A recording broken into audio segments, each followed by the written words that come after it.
14 फरवरी 1929 वक्त था सुबह के 10:30 बजे जब शिकागो के बदनाम ज़माना नॉर्थ साइड ग्रुप को एक कॉल मौसूल होती है। राब्ता करने वाला उन्हें एक इंतहाई नायाब पुरानी विस्की की ऑफर करता है और उन्हें शिकागो के लिंकन पार्क के करीब एक गैराज में बुलाता है।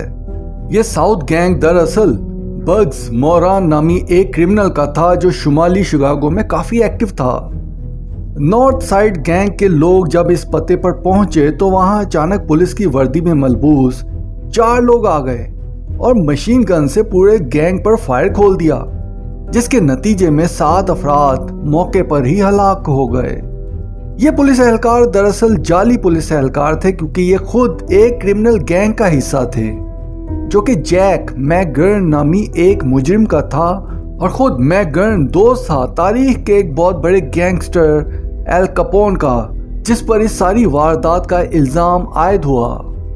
नाजरीन, आज की हमारी ये अनमोल कहानी उसी गैंगस्टर एल कैपोन के मुतालिक है।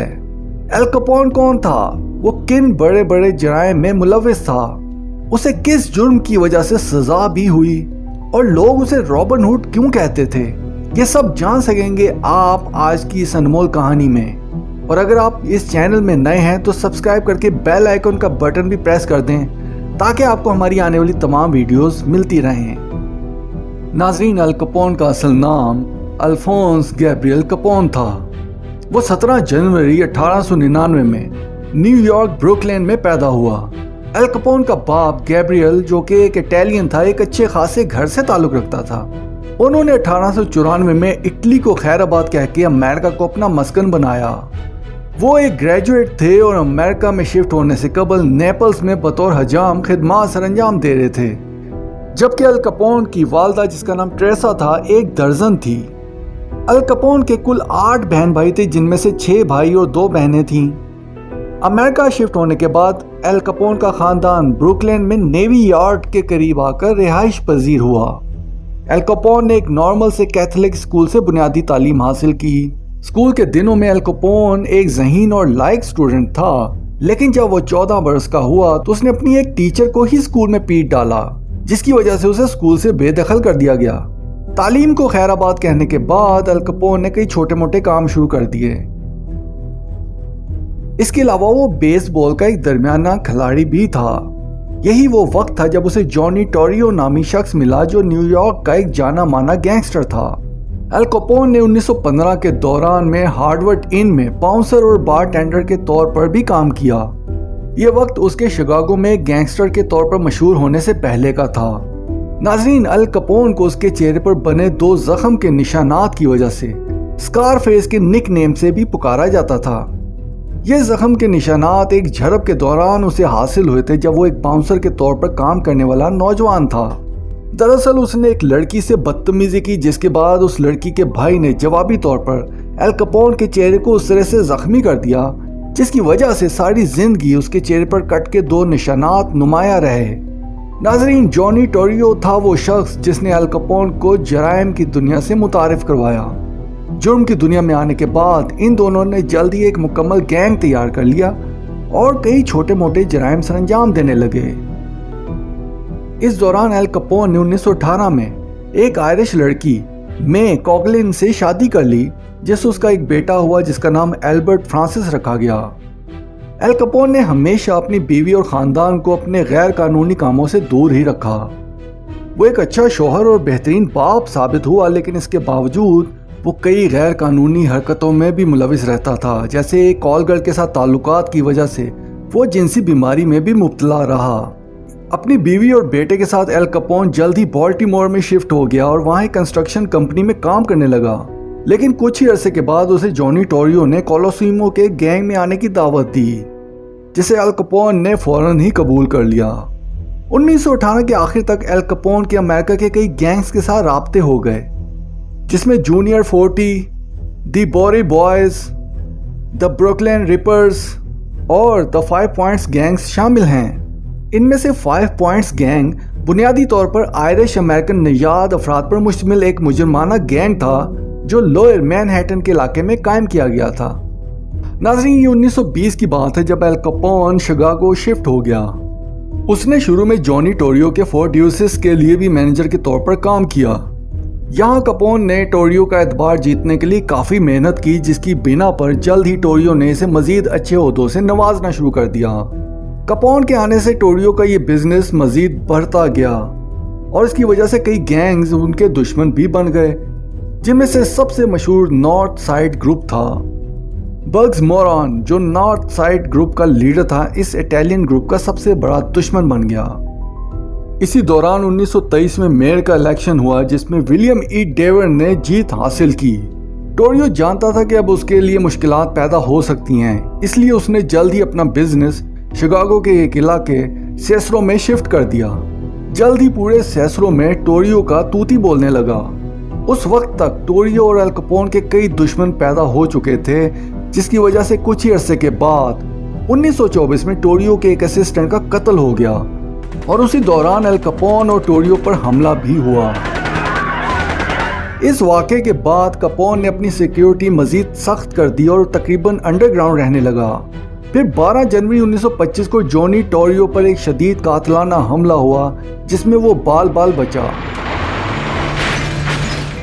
ٹوریو پر اس حادثے نے شدید اثرات ڈالے اور اس نے اپنے تمام غیر قانونی کاموں سے توبہ کر کے ایک طرح سے ریٹائرمنٹ لے لی، اور یہی وہ وقت تھا جب ٹوریو نے اپنے جرم کا تمام بزنس الکپون کے حوالے کر دیا۔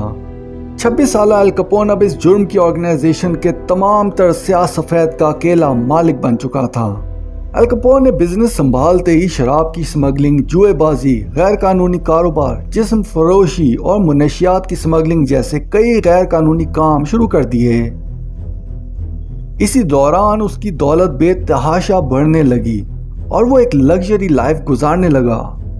ایک نیوز پیپر کی رپورٹ کے مطابق اس وقت الکپون سالانہ $100 ملین سے زیادہ کمانا شروع کر چکا تھا۔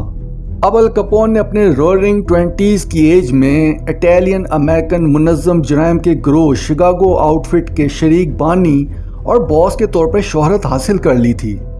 الکپون ایک مجرم ہونے کے ساتھ ساتھ کافی خیراتی کام بھی کرتا تھا، جس کی بنا پر لوگ اسے رابن ہوڈ کا خطاب بھی دیتے تھے۔ اس کے علاوہ چند دیگر ایسی باتیں بھی تھیں جو الکپون کو اس دور کے دوسرے گینگسٹر سے منفرد بناتی تھیں۔ وہ ہر لمحہ لوگوں کی نظروں میں رہنے، خبر نگاروں کے ساتھ گپ شپ کرنے اور غیر قانونی سرگرمیوں میں حصہ لیتے ہوئے بڑی بڑی پارٹیوں کا انتظام کرنے میں مشہور ہو گیا تھا۔ 1925 سے 1929 تک شکاگو میں اپنے عروج کے دنوں میں الکپون کو امریکہ میں سب سے زیادہ بدنام زمانہ گینگسٹر کے طور پر مانا جاتا ہے، لیکن ماضی کی بہت سی مجرمانہ شخصیات کی طرح اس گینگسٹر کے بارے میں بھی مختلف آراء پائی جاتی ہیں۔ کچھ لوگوں کے لیے ایک آئیڈیل کی حیثیت رکھنے والا الکپون امریکن تحقیقاتی ادارے FBI کی ویب سائٹ کے مطابق شکاگو میں جوئے، جسم فروشی، شراب کے غیر قانونی کاروبار، رشوت خوری، منشیات کی سمگلنگ، ڈکیتی اور قتل پر مبنی اپنی جرائم کی سلطنت کا تنہا مالک تھا اور ذمہ دار بھی۔ ناظرین، الکپون کے لیے مشکلات تب پیدا ہوئیں جب وسکی کی غیر قانونی سمگلنگ کے دوران بلی میکسویگن نامی ایک شخص کو الکپون کے آدمیوں نے غلطی سے قتل کر دیا۔ حالانکہ اس قتل کے الزام بھی الکپون پر لگا، لیکن اس کے خلاف ثبوت ناکافی ہونے کے باعث پولیس کبھی یہ ثابت نہ کر پائی کہ اس میں الکپون ملوث تھا۔ اس قتل کے بعد لوگوں نے شدید احتجاج ریکارڈ کروایا، جس کی وجہ سے پولیس کو مختلف گینگز پر سختی کرنا پڑی۔ الکپون اس دوران 3 ماہ کے لیے انڈر گراؤنڈ رہا، لیکن اچانک اس نے ایک رسک لے کر خود کو پولیس کے حوالے کر دیا۔ پولیس کی جانب سے کپون کے اس اقدام کو سراہا گیا، اور چونکہ ان کے پاس اس کے خلاف کوئی ثبوت نہ تھے تو جلد ہی الکپون رہا ہو کر باہر آ گیا۔ جیل سے باہر آنے کے بعد الکپون نے خود کو ایک امن پسند شہری ثابت کرنا چاہا اور مختلف گینگز کو اکٹھا کر کے انہیں شدت پسندی اور قتل و غارت کا خاتمہ کرنے کی اپیل بھی کی۔ الکپون کی اس اپیل پر صرف چند ماہ ہی عمل ہو سکا۔ جلد ہی باقی گینگز کو الکپون کی چال سمجھ آ گئی کہ وہ دراصل باقی گینگز کو کنٹرول کرنا چاہتا ہے اور خود اس کے سارے غیر قانونی بزنس انڈر گراؤنڈ چل رہے ہیں۔ ناظرین، الکپون کی زندگی کا سب سے بڑا واقعہ جس کی وجہ سے آگے آنے والی زندگی اس کے لیے عذاب سے کم نہ ہونے والی تھی، وہ تھا ویلنٹائنز ڈے پر ہونے والے قتل عام کا واقعہ۔ इस कत्लेआम के पीछे सबसे बड़ी वजह यह थी कि कई गैंग्स, खास तौर पर नॉर्थ साइड ग्रुप का अल कैपोन के खिलाफ हमेशा से मुखालिफ रवैया रहा। एक रिपोर्ट के मुताबिक उस गैंग के लीडर बग्स मोरान ने एक बार अल कैपोन के दोस्त मैक गर्न पर कातलाना हमला भी किया था। चुनांचे अल कैपोन के लिए भी जरूरी हो गया था कि वो इस गैंग से अब बदला ले। इसी तरह वैलेंटाइंस डे कत्लेआम का ये वाकया 14 फरवरी 1929 को पेश आया। उस दिन दरअसल हुआ कुछ यूं कि अल कैपोन के मुखालिफ और दरीना दुश्मन बग्स मोरान के लोगों को अल कैपोन और मैक गर्न के गैंग ने एक गैराज में बुलाया। उन्हें वो उम्दा शराब देने के बहाने बुलाकर मैक गर्न के आदमियों ने पुलिस की वर्दी में बग्स मोरान के 7 आदमियों को कत्ल कर दिया। खुशकिस्मती से इन लोगों में खुद बग्स मोरान ना था। उस रात अगरचे अल कैपोन फ्लोरिडा में अपने घर पर था, लेकिन हर जगह यही खबर फैली कि इस कत्लेआम का हुक्म अल कैपोन ने दिया है। लेकिन इसके बावजूद उसे कत्लो गारत का मुजरिम नहीं ठहराया जा सका। कत्लेआम का यह वाकया एक बहुत बड़ी खबर बन गई और पुलिस हाथ धोकर अल कैपोन के पीछे पड़ गई। वैलेंटाइंस डे के इस वाकये के बाद अल कैपोन अपनी मुजरिमाना फितरत से बाज ना आया। हालांकि पुलिस अल कैपोन के पीछे ही थी, लेकिन इसके बावजूद उसने अपने दो सिसिलियन कोलीग्स को कत्ल कर दिया। उसका ख्याल था कि इन दोनों ने उसे धोखा दिया है। अल कैपोन ने इन दोनों अफराद को अपने पास बुलाकर उन्हें बेसबॉल के बैट से ही पीट कर मार डाला। नाज़रीन, अल कैपोन के इन तमाम जुराइम के बावजूद उसके खिलाफ पुलिस के पास कोई भी सबूत ना थे। दिलचस्प बात यह है कि अल कैपोन के खिलाफ जो केस चलाया गया वो जुराइम की वजह से नहीं, बल्कि अपनी दौलत के ऊपर टैक्स ना देने की वजह से हुआ। 1927 में सुप्रीम कोर्ट ने ऑर्डर दिया कि अल कैपोन को अपनी तमाम दौलत पर टैक्स देना होगा, वरना जेल की सजा काटनी पड़ेगी। एक स्पेशल इंटेलिजेंस यूनिट को खास तौर पर अल कैपोन के पीछे लगाया गया, लेकिन अल कैपोन मायामी छोड़कर भाग निकला और उसने पाम आइलैंड पर कुछ जायदाद खरीद ली। स्पेशल यूनिट के पास ये अच्छा मौका था कि उसे प्रॉपर्टी की पूछताछ करे, लेकिन अल कैपोन पुलिस से ज्यादा चालाक साबित हुआ। उसने उस जायदाद की तमाम रकम नकद कैश की सूरत में अदा की थी। इस दौरान अल कैपोन की शोहरत अमेरिकन प्रेसिडेंट हर्बर्ट हूवर तक पहुंच चुकी थी। 1929 में president of America Herbert Hoover ने अपने सेक्रेटरी से पूछा कि क्या अल कैपोन को पकड़ लिया गया है, मैं उसे सलाखों के पीछे देखना चाहता हूँ। सदर के सेक्रेटरी ने बताया कि उसके पास अल कैपोन को गिरफ्तार करने के काफी सबूत मौजूद हैं, लेकिन वो अभी तक पकड़ा नहीं जा सका। नाज़रीन, मई 1929 में अल कैपोन एक बार फिर मंजर आम पर आया। उसने फिलाडेल्फिया में गैंगस्टर की एक कॉन्फ्रेंस में शिरकत की। इसी दौरान वहां सिनेमा में एक फिल्म भी देखी। जैसे ही वो फिल्म देखकर बाहर आया तो पुलिस ने उसे गिरफ्तार कर लिया। अल कैपोन पर इल्जाम लगा कि उसके पास गैर कानूनी असलाह था। इस बात पर उसे तकरीबन 1 साल की सजा सुनाई गई और मार्च 1930 में वो जेल से रिहा हुआ। उसे जेल में अच्छे रवैये की बुनियाद पर 1 साल से कम अरसे में ही छोड़ दिया गया। अल कैपोन मजीद कुछ अरसा अंडरग्राउंड रहा, लेकिन फिर अपनी गैर कानूनी सरगर्मियों में मुलविस हो गया। इसी दौरान अल कैपोन के आदमियों के हाथों से एक अंडरकवर एजेंट का कत्ल हो गया, लेकिन उसका इल्जाम भी अल कैपोन पर लगने के बावजूद पुलिस के पास कोई सबूत ना थे। फिर मार्च 1931 में फेडरल गवर्नमेंट की एक कमेटी बैठी जिसने अल कैपोन के खिलाफ काफी सबूत पेश किए कि वो $32,488 का टैक्स ना देंदा है। कुछ ही अरसे के बाद कम्युनिटी के हाथ कुछ और सबूत भी लगे, जिसके मुताबिक अल कैपोन और उसके गैंग्स के 68 अफराद ने कुल 2 लाख का हुकूमती टैक्स अदा नहीं किया हुआ। फिर 6 अक्टूबर 1931 को 14 खुफिया एजेंट्स ने अल कैपोन को पकड़कर ज्यूरी के सामने पेश कर दिया। चंद दिनों तक ये केस एक अदालत से दूसरी अदालत चलता रहा और 17 अक्टूबर 1931 को अल कैपोन को मुजरिम डिक्लेयर कर दिया गया। अल कैपोन को 11 बरस की कैद सुनाई गई और कुल मिलाकर $80,000 का जुर्माना हुआ।